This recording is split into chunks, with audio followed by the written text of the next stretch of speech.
इस खिलौने वाली बंदूक का क्या मोल है? ये इस खिलौने वाले जहाज का, ये किसी भी वस्तु का क्या मोल है? क्या किसी भी वस्तु का मोल वो है जिसे चुकाकर आप उसे दुकान से घर ले आते हैं? क्या कोई भी वस्तु जिसमें जान नहीं है, कोई भावना नहीं है, आपकी ज़िंदगी में उतनी अहमियत रख सकती है? इन्हीं सवालों का जवाब ढूंढने की कोशिश में मैंने एक छोटी सी कहानी लिखी है जिसका नाम है गुड़िया की गुड़िया। गांव में मेला लगा था। गुड़िया ने अपने बाबा से जिद की। पिछले कई दिनों से बिक्री ना होने की वजह से बाबा के पास पैसे नहीं थे। गुड़िया के बाबा की गांव के बाजार में राशन की एक छोटी सी दुकान थी। बाबा ने पहले तो गुड़िया को मना कर दिया, पर गुड़िया का मासूम चेहरा देखकर कहा, ठीक है मेरे बच्चे, बाबा कल तुम्हें मेले में लेकर जाएंगे। गुड़िया की खुशी का कोई ठिकाना नहीं था। उसने अपने बाबा को प्यार से गले लगाया और फिर वो अंदर चली गई। उसने अपनी पसंदीदा लाल फ्रॉक निकालकर पहले ही बाहर रख ली थी। मुझे नहीं पता कि वो लाल फ्रॉक उसकी पसंदीदा क्यों थी। इसलिए कि लाल उसका पसंदीदा रंग था, या कि इसलिए कि मिला जुलाकर उसके पास एक ही फ्रॉक थी। खैर, उस रात खुशी के मारे गुड़िया को नींद भी जरा देर से आई थी। जैसे तैसे रात गुजरी, सुबह हुई, गुड़िया स्कूल गई। अब मेले जाने की खुशी इतनी थी कि स्कूल में मन कहाँ लगना था। जैसे तैसे स्कूल भी निकला, गुड़िया घर आ गई, खाना खाया। उस दिन गुड़िया को होमवर्क भी नहीं मिला था। आज गुड़िया दोपहर को सोई भी नहीं, पता नहीं क्यों। दोपहर से ही दरवाजे पर टकटकी लगाए वो बाबा का इंतजार करने लगी। बाबा भी शाम को जल्दी घर आ गए। गुड़िया ने फटाफट अपनी लाल फ्रॉक पहनी, दो चोटी बनाई। बाबा ने भी चाय पी, गुड़िया को अपने कांधे पर बिठाया और चल पड़े। गुड़िया की लाल फ्रॉक का रंग अब उतना गहरा नहीं है जितना 4 साल पहले था, जब उसकी मौसी ने उसे ये फ्रॉक दी थी, क्योंकि उनकी बेटी परी को ये फ्रॉक छोटी हो गई थी। खैर, गुड़िया को इन सबसे फर्क नहीं पड़ता। उसे पता है कि दो चोटी बनाकर आंखों में काजल डालकर गुड़िया किसी परी से कम नहीं लगती। बाबा के कंधे पर बैठकर गांव की रौनक देखते हुए गुड़िया मेले में पहुंच गई।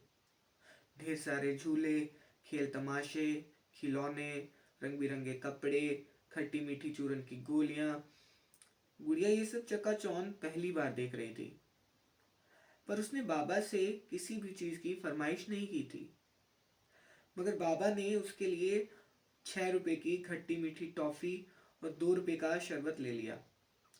गुड़िया ने बहुत खुश होकर शरबत पिया और हमारी नन्ही सी गुड़िया आधा शरबत अपने बाबा को देना नहीं भूली।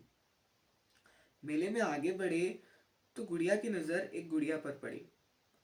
रंग बिरंगे कपड़ों में लिपटी मिट्टी की वो सुंदर सी गुड़िया। गुड़िया का दाम 15 रुपए देखकर बाबा मायूस हुए, पर गुड़िया को देखकर गुड़िया की आंखों में तो अलग ही चमक थी।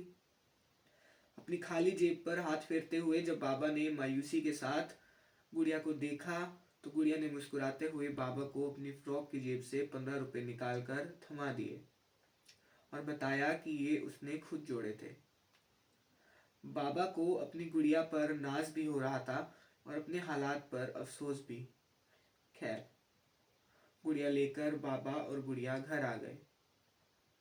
गुड़िया ने अपनी गुड़िया को बड़े ही प्यार से सजाया, चोटी बनाई, उसको काजल तक लगाया। स्कूल में पूरा दिन गुड़िया इंतजार करती थी कि कब छुट्टी होगी और गुड़िया अपनी प्यारी सी गुड़िया के साथ खेलेगी। खाते समय क्या, पढ़ते समय, सोते समय, हर समय गुड़िया की गुड़िया उसके साथ ही रहती थी। गुड़िया के दोस्तों में सबसे सुंदर गुड़िया हमारी गुड़िया की ही थी। बहुत बार तो उसके दोस्तों ने उसकी गुड़िया छीनने की कोशिश की, कुछ ने तो चुराने की भी। इसी वजह से गुड़िया ने अपने दोस्तों के साथ बाहर खेलना बंद कर दिया। बहुत संभाल संभाल कर रखती थी हमारी गुड़िया अपनी गुड़िया को। एक दिन खेलते खेलते गुड़िया ने गुड़िया को उछाला जैसे उसके बाबा उसे उछालते थे। अब हमारी गुड़िया को उछालना तो आता था, मगर पकड़ना नहीं आता था। यहाँ से गुड़िया जमीन पर गिरी और उधर से गुड़िया ने जोर जोर से रोना शुरू कर दिया। अम्मा ने बहुत कोशिश की, मगर नन्ही सी गुड़िया को इतनी समझ कहाँ थी। कई दिन तक ना स्कूल में मन लगा, ना कुछ खाने का मन किया। बाबा उसके लिए एक नई गुड़िया लाए, बिल्कुल वैसी ही। गुड़िया अब अपनी नई गुड़िया के साथ खेलने लगी, उसे रंग बिरंगे कपड़े पहनाने लगी, काजल लगाने लगी और चोटी भी बनाने लगी। लेकिन गुड़िया समझ नहीं पा रही थी कि क्यों ये गुड़िया वैसी ही है पर वैसी नहीं है। शायद दोनों गुड़िया का अंतर समझने के लिए हमारी गुड़िया अभी बहुत छोटी है।